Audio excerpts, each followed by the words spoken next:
Bueno, ahora vamos a tocar un tema, creo que muy importante, que está muy relacionado con nuestro entorno, es lo relacionado a la intoxicación por metales pesados. Nosotros sabemos que gracias a la industrialización global que tenemos a nivel del mundo, estamos expuestos a contaminación ambiental, por ende a que nos podamos intoxicar con los famosos metales pesados. Los más estudiados lo tenemos al arsénico, tenemos al plomo, al mercurio, que van a la cabeza de la lista de los metales que pueden causar más daño. Seguidamente tenemos al cadmio, al selenio, que van en menos causa. Básicamente lo que tenemos que tener en cuenta para entender un poco lo que es la intoxicación, tenemos que tener que hay una forma de exposición y que generalmente va en forma de polvo o humo. Debemos tener contacto con los vapores, ingerirlo con alimentos o bebidas, básicamente es vía mano-boca. El transporte generalmente es a nivel sanguíneo y su principal medio de transporte, la sangre. Tenemos que diferenciar el potencial de difusión, la fijación por proteínas, la velocidad de biotransformación y la disponibilidad de los enlazadores intracelulares. Sabemos que al ingresar este tipo de sustancias al organismo es captada por las células y van a interferir en todo el proceso metabólico. Y su excreción es muy importante, tenemos que entenderla, ya que tenemos la vía renal, la vía digestiva, la saliva, el sudor, la exhalación, la lactancia, la exfoliación y la caída de pelo o uñas. El primer metal que vamos a tratar de entender actualmente es el mercurio. Creo que las empresas mineras son las que más han tratado de cuidar este tipo de intoxicación, ¿no? En donde el mercurio juega un rol importante para la extracción de metales como es el oro, ¿no? Ahora, en el mercurio básicamente tenemos que entender que a temperatura ambiente el mercurio se halla en un estado líquido y puede ser volátil. El mercurio orgánico, como dimetilmercurio y metilmercurio y el fenilmercurio, y el mercurio inorgánico tenemos como mercurio elemental, óxido de mercurio, catión mercurioso y catión mercúrico. El ciclo global básicamente, el elemental proviene de los volcanes, se evapora hacia la atmósfera, es inhalado y las corrientes de aire las lleva hacia las fuentes de agua, produciéndose a través del metabolismo bacteriano el metilmercurio. Esas son las fuentes contaminantes. Tenemos la actividad volcánica, la minería, los residuos industriales, las baterías secas y las pilas, la industria papelera y los laboratorios. Todo eso está en nuestro entorno ambiental. ¿Cómo es la toxicocinética?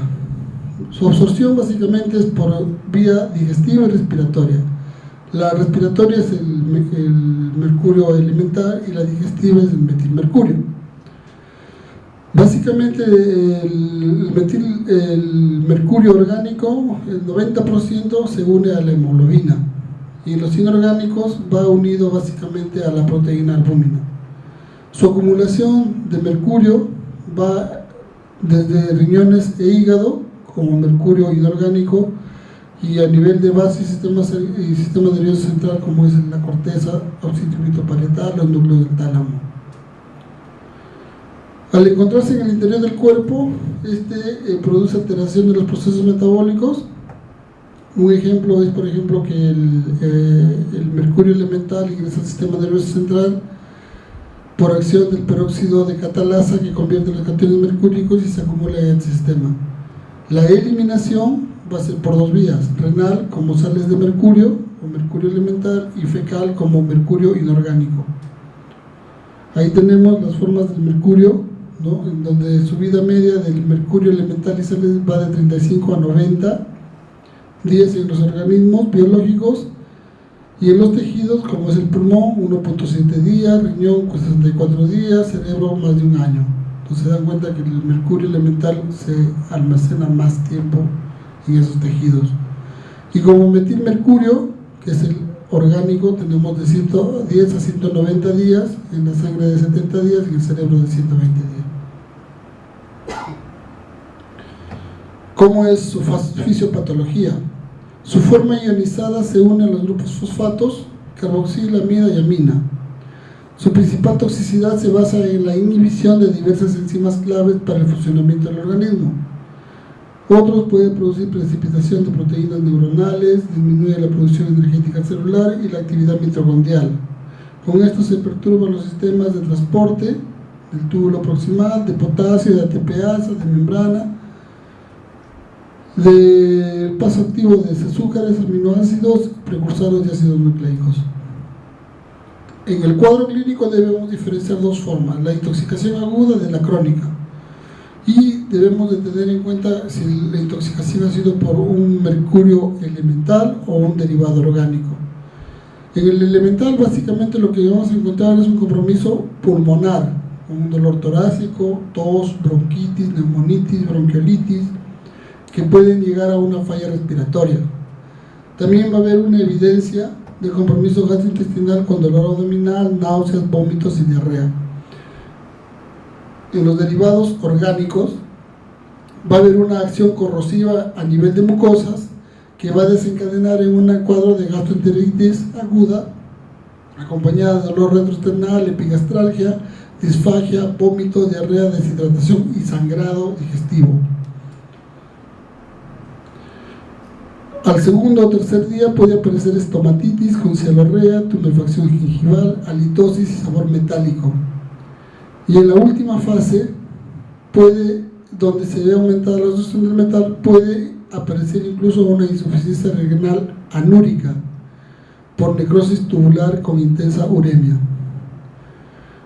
Ahora, hablando de la intoxicación crónica, con el mercurio elemental es muy común que suceda, eso fue lo que ocurrió en Cajamarca hace unos años atrás, en donde sucede en la industria y la minería, que genera el denominado hidrargismo, que consiste básicamente en, a nivel del sistema nervioso central, un eretismo mercurial caracterizado por irritabilidad, tristeza, ansiedad, insomnio, temor, pérdida de memoria, labilidad emocional, excitación, y como signo principal aparece el temblor intencional de origen cerebeloso.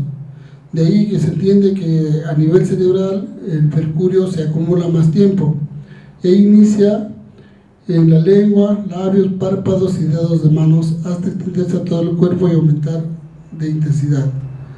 Aparece la ataxia como marcha cerebelosa, anosmia, neuropatía sensitiva motora y disminución del campo visual. A nivel de tracto gastrointestinal, las náuseas, vómitos, diarrea y la famosa estomatitis mercurial que aparece ahí en las fotos, ¿no? Caracterizado, que es un signo clave, con cialorrea, con gingivitis, ulceración de la mucosa oral y caída temprana de los dientes.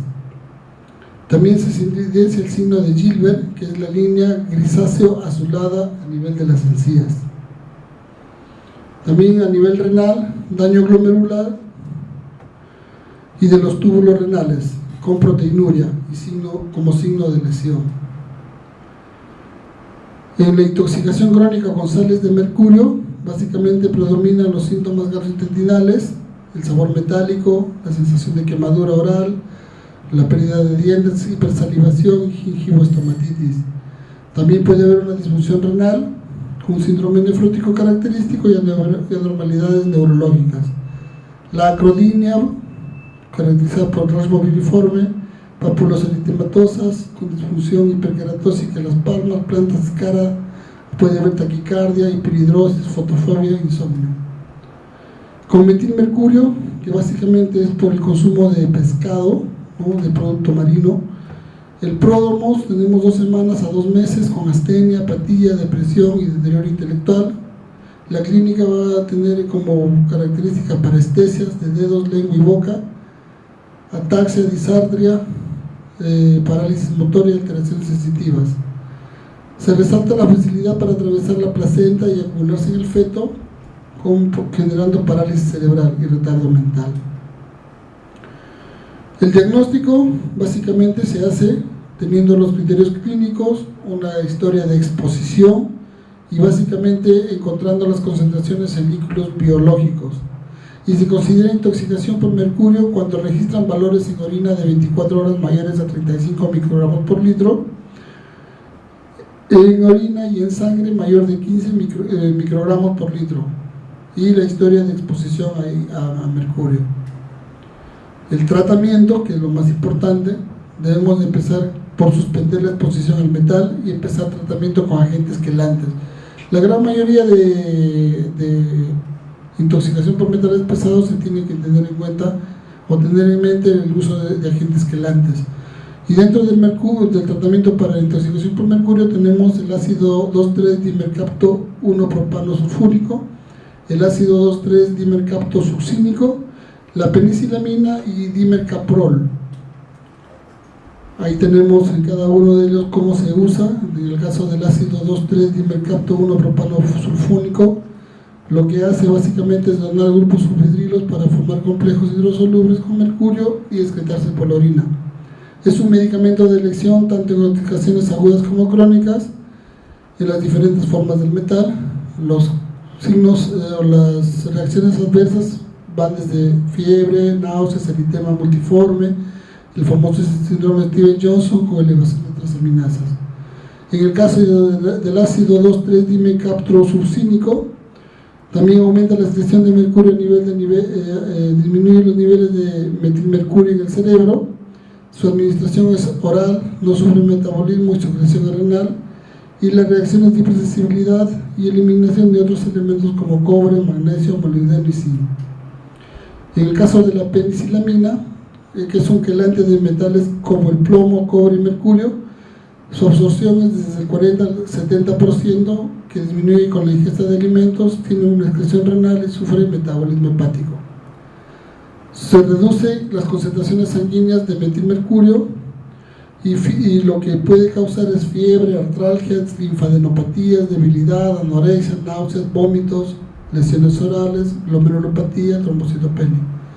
Y hablando del dimercaprol, tenemos que este incrementa la excreción urinaria del metal pesado a través de la formación de compuestos estables, no tóxicos y solubles al agua. Básicamente se usa en el tratamiento de intoxicación con sales de mercurio, que logran removerlas de los riñones, y actualmente ya no se usa debido a la frecuencia de sus reacciones adversas medicamentosas, como es hiperhidrosis, hipertensión, cefalea, dolor muscular. Otro de los metales pesados que se ha demostrado que es causa también de intoxicación es el plomo, ¿no? El plomo lo encontramos básicamente en casi todos los lugares y en las casas. Las fuentes de exposición básicamente tenemos las naturales, desde los volcanes, ¿no? Desgaste geológico y emociones volcánicas, y las humanas. ¿Quién no está expuesto a una batería, a gasolina, a plástico, soldadura, municiones, y los famosos soldaditos de plomo que se usaban antes como juguetes? Hablando de la toxicocinética, tenemos que su absorción básicamente es vía intestinal, respiratoria o dérmica, pero la más importante es la respiratoria. Se ve incrementada en presencia de dietas bajas en hierro. Paciente que no consume hierro, calcio, fósforo y zinc tiene mayor exposición a que el plomo ocupe el lugar de esas sustancias. Su distribución básicamente en todo el organismo es lenta y dura de 4 a 6 semanas. En sangre se acumula más plomo en los eritrocitos que en el plasma, su vida media es de 35 días, y en tejidos blandos como riñón e hígado aquí su vida media es de 40 días. En el esqueleto, a nivel del sistema esquelético, forma compuestos con los fosfatos acumulándose más que todo en las epífisis y metáfisis. Su vida media va de 20 a 30 años. Atraviesa la placenta y la captación comienza desde la semana 12 de la gestación. Dentro de su metabolismo y excreción, el plomo orgánico se metaboliza en el hígado a nivel de la citocromo P450, genera metabolitos muy neurotóxicos. Cierto porcentaje no se metaboliza y se excreta por orina. El tiempo de vida media es de 10 años, lo que facilita su acumulación. Entonces dense cuenta que pasa mucho tiempo desde que uno absorbe el plomo para que lo pueda eliminar. La fisiopatología. A nivel del sistema nervioso central, daña receptores de lo que es la N-metil de aspartato y el óxido nítrico sintasa. Interfiere en la unión del calcio o la fosfocinasa C del cerebelo, deteriora la función de los opioides endógenos e incrementa la liberación de neurotransmisores. Disminuye la formación de mielina con deterioro de la barrera hematocefálica, edema cerebral, disfunción de las células de Schwann y inhibe la liberación de GABA. En el nivel renal, induce estrés oxidativo con apoptosis y necrosis, o sea, destruye las células del riñón, con inhibición y pérdida de transportadores de membrana, aumento de la conductancia al calcio, incrementando sus niveles citoplasmáticos. La fisiopatología, a nivel hematopoyético, se unen la transferrina, hemoglobina y enzimas que sintetizan grupo hemo, a nivel sanguíneo, ¿no? Tiene un efecto sinérgico entre anemia ferropénica y toxicidad hematológica por plomo, de manera que la ferropenia facilita más la toxicidad. O sea, si tenemos menos fierro en el cuerpo, el plomo se aumenta más. Y empeora a la vez que empeora la anemia. El plomo inhibe la enzima que metaboliza el ARN del glóbulo rojo, por lo que ocasiona que se acumulen fragmentos a nivel de ARN, afectando su metabolismo y haciendo que este glóbulo se hemolice. Dichos fragmentos se aprecian como masas en el citoplasma del eritrocito y se denomina punteado basófilo, lo que están ahí con las flechas, ¿no? En donde ese glóbulo rojo tiene tendencia a hemolizar. ¿Cómo es el cuadro clínico? Tenemos que diferenciar también una toxicidad aguda de una crónica. La aguda, luego de una exposición respiratoria a altas concentraciones, va a provocar encefalopatía, insuficiencia renal y síntomas gastrointestinales. Y en la crónica, que es la más frecuente, porque no estamos inhalando humo, sino estamos ahí en contacto con el plomo, va a haber compromiso multisistémico a nivel hematopoyético, sistema nervioso, gastrointestinal, renal y función del sistema reproductor. ¿Cuáles son los síntomas más frecuentes? Dolor abdominal, astenia, cefalea, irritabilidad, dificultad en la concentración y constipación. Existe un famoso cólico saturnino, en donde hay un ataque de dolor con defensa abdominal que puede incluso confundir al médico con un abdomen agudo, quirúrgico, y que cede al presionar el abdomen. Tenemos también el ribete de Burton o línea de sulfuro, en donde hay una línea oscura entre la base del diente y la encía, como aparece ahí en las fotos, ¿no?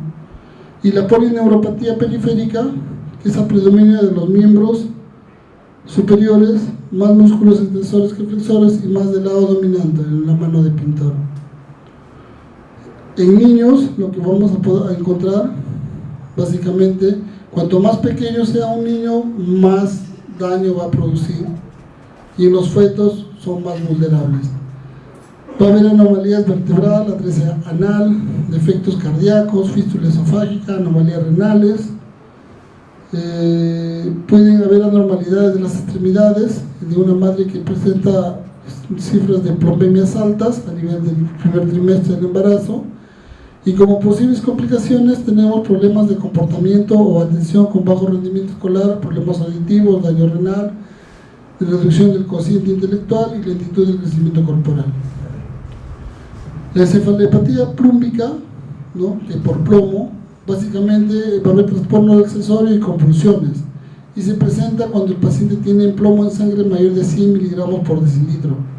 También a niveles altos puede ocasionar vómitos, marcha inestable y debilidad muscular.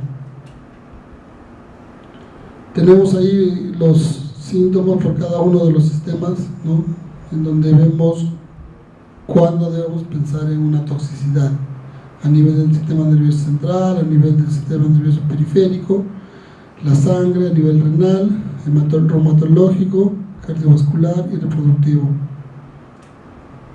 El diagnóstico, básicamente sumamos tres criterios: el criterio clínico, el criterio de laboratorio y el antecedente de exposición, que es el más importante. Tenemos los síntomas neuropsiquiátricos, gastrointestinales, hematológicos y urinarios. El marcador biológico va a ser la plumbemia, que es el plomo en sangre. Tenemos los exámenes complementarios como el hemograma completo, el nitrógeno ureico, la creatinina y rayos X de abdomen simple. Según la Asociación Americana de lo que es toxicología en niños, se dice que va a haber intoxicación cuando encontramos plomemias de 10 microgramos por decilitro. Mayor de 15 lo que se da es tratamiento nutricional y mayor de 45 tratamiento quelante. En el tratamiento básicamente depende de la concentración de plomo en sangre. Si es menor de 9 se repite el dosaje en 1 a 3 meses. Si es de 10 a 14 se repetir de 1 a 3 meses más educación. De 15 a 19 repetimos la prueba en 2 meses más educación. Si persiste se inician medidas nutricionales. Debe haber aumentos de fierro y calcio con reducción de grasa y alimentación frecuente. De 20 a 45, educación e intervención nutricional. De 45 a 69, educación, iniciar termoterapia de menor de 24 horas con terapia quelante y menor de 70 se debe hospitalizar, iniciar terapia quelante. ¿Cuál es la terapia quelante? Tenemos los agentes que mencionamos antes, más el dimecaprol, el edetato de cálcico disódico, el ETA que le conocemos, el succimer, que es la 2,3-mesoácido dimecatosuccínico, y la penicilamina. El dimecaprol tenemos una forma compuesta estable, no tóxicos, con el plomo y solubles con agua y se excreta por orina. Debe administrarse en solución oleosa o intramuscular. Se sabe de los efectos adversos, fiebre y alergia, y reservada para intoxicaciones graves combinado con el ETA. El edetato de calcio disódico aumenta la excreción urinaria, inefectiva en plomemias menores de 35, se debe administrar con el dimecaprol, baja vía oral, uso parenteral intrahospitalario. El succimer es efectivo en niños adultos, se usa vía oral, alta solubilidad en agua, gran índice terapéutico y la absorción gastrointestinal. Como reacciones adversas tenemos anorexia, náusea, vómito, brotes maculopapulares y por último la penicilamina, que funciona bien en intoxicación leve y moderada y que ha sido reemplazada últimamente por el succimer. Dentro de la intoxicación por arsénico, ¿no?, tenemos las fuentes de exposición, generalmente la industria metalúrgica que usa este tipo de sustancia unido al cobre, al plomo, al zinc, al estaño, al oro. Tenemos también en el aire, en el agua, en los alimentos, los famosos mariscos que tienen contenido de arsénico, los insecticidas y algunos medicamentos como los arsenobenzoles. La toxicogesinética, como ya se mencionó, la absorción puede ser vía oral, respiratoria o cutánea. La vida media es de 10 horas, aunque se puede detectar arsénico en orina hasta el 10º día después de que hay exposición. Como la toxicobiodinamia básicamente bloquea el ciclo de Krebs, interrumpiendo la fosforilación oxidativa que ocurre dentro de la mitocondria. Tenemos las manifestaciones clínicas, nuevamente intoxicación aguda y de la crónica. La aguda básicamente va a haber dolor abdominal, vómitos, frecuente deshidratación. Cuando es grave puede haber rhabdomiolisis, falla renal aguda, vasodilatación que ocasiona choque secundario, depresión miocárdica, prolongación del QT, y también puede producir letargia, delirio, convulsiones y coma. La intoxicación crónica, en donde vamos a ver que va a haber pápulas, eritemas, vesículas, úlceras, hiperkeratosis palmopalmar, verrugas, hiperpigmentación, estrías blancas en las uñas, ¿no?, las líneas de Mess. Puede perforar el tabique nasal, causar cirrosis, gangrena de las extremidades, hiperplasia medular, y es carcinógeno hepático y pulmonar. Eso es lo más importante, que el arsénico puede causar cáncer hepático y pulmonar. Entonces, en la intoxicación crónica tenemos ahí algunas imágenes de lo que ya se mencionaba antes. El diagnóstico, básicamente en orina de 24 horas debemos encontrar menos de 10 microgramos por litro, eso es normal. En cabello menos de 1 microgramo por kilo. Valores superiores a eso diremos que estamos frente a un paciente que puede estar intoxicado por arsénico. ¿Y cuál es el tratamiento? Básicamente se debe realizar lavado gástrico. El antídoto que se usa es el unitiol, Bimaval, que es el nombre comercial. También se puede usar el dimercaprol por vía intramuscular. Para casos crónicos se usa el dimercaprol subclínico y como segunda elección la diphenhidramina, ambos vía oral. Como último metal pesado que estamos expuesto, tenemos el cadmio, ¿no? El cadmio lo podemos encontrar en las famosas pilas recargables. Entonces tenemos que es usado en aleación con otros metales para fabricación de acumuladores eléctricos, las famosas baterías. Puede ser que también en pigmentos para pinturas, soldaduras y en la industria del plástico, aunque también se puede encontrar en algunos alimentos. Como en la toxicocinética, básicamente la absorción principalmente viene por vía respiratoria, se une a la hemoglobina y la vida es de 15 años. Imagínense cuánto tiempo tiene el cadmio para que se acumule en nuestro cuerpo. La mayoría se deposita a nivel de hígado y de riñones. Es más tóxico inhalado que ingerido.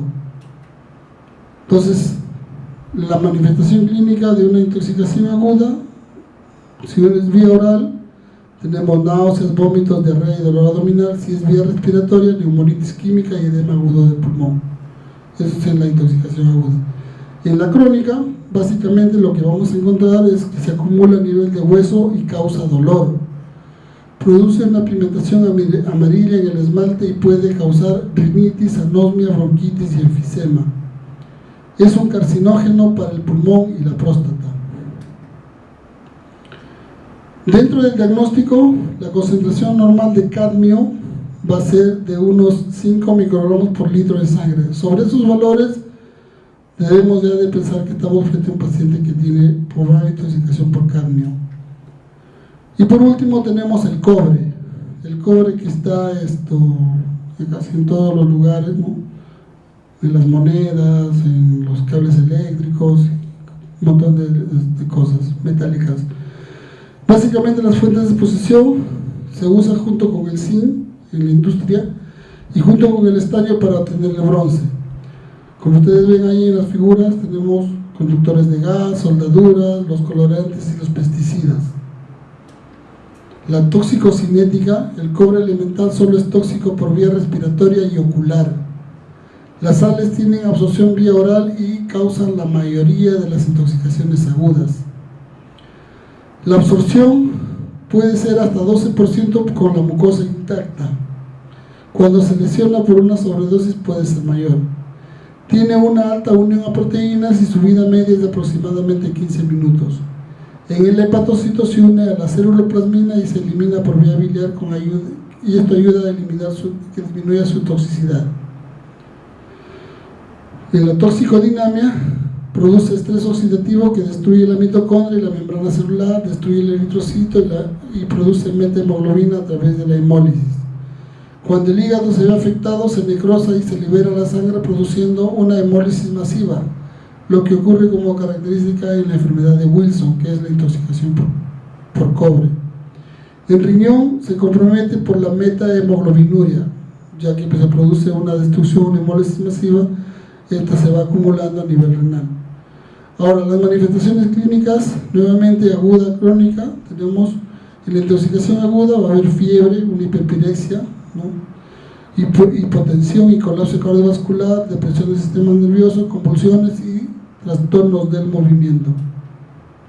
En la intoxicación crónica tenemos la encefalopatía, la cirrosis hepática y crisis hemolíticas. Tenemos ataxia, temblor, parkinsonismo, disfagia y distonía. También se producen cambios en el ánimo y comportamiento y existe una coloración verdosa de las mucosas, faneras y dientes. En el ojo se produce las cataratas y la anemia de Kayser-Fraser. En general, el cuadro clínico se caracteriza por anorexia, astenia, pérdida de peso, tos y disnea. Diagnóstico y tratamiento: las concentraciones normales van desde 70 a 140 microgramos y la cupruria es de 25 microgramos. Tenemos que la desintoxicación, cuando la ingesta aguda se hace por vía oral, no tiene gran valor, ya que el vómito es algo común después de su ingesta. Cuando hay complicaciones hematológicas hepáticas, se hace necesaria la terapia de quelación con D-penicilamina. Bueno, Muchas gracias por su atención.